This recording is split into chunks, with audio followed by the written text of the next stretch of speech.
Hello, everybody. My name is Hendrik Knoche. I'm from the Media Technology Department from Aalborg University in Denmark, and I will tell you about how we're using badges in the Digiculture project in our MOOCs.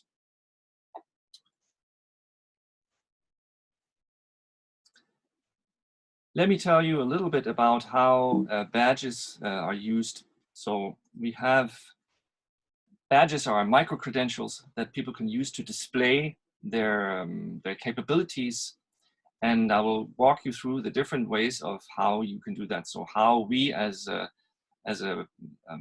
learning provider issue these badges, how students earn them, how they can then later display them, and how other people that might want to employ or verify that the students actually have the skills that they claim they have through this badge can actually verify that that is the case.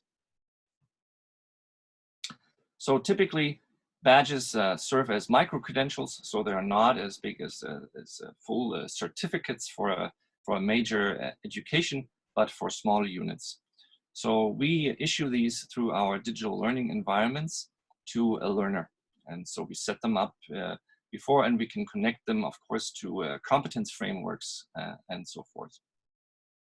So let me show you what happens here for the student, actually. So when a student goes to their MOOC, and they can find out basically that a badge exists and that they need to complete a number of activities. I have only just chosen one here, but this could be tied to a number of activities that they need to complete in order to qualify for the badge. And the students can find out which requisites or prerequisites there are for owning a badge.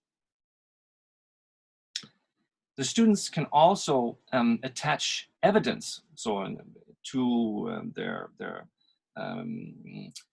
request for earning a badge. So, for example, it's not just that they maybe run through and complete exams to qualify for getting a badge, but they can attach evidence that is a visual or audiovisual proof of them having a certain skill that the badge is associated with. So they could, for example, show how they created a pretty installation with a digital tool.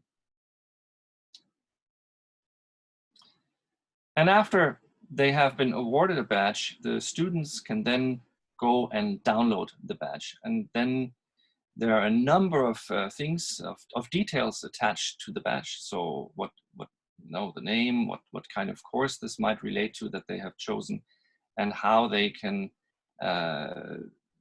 what kind of criteria they had to fulfill actually. And this is stored at our side from us at the Digiculture project, so that we can actually look up and other people can look this up later.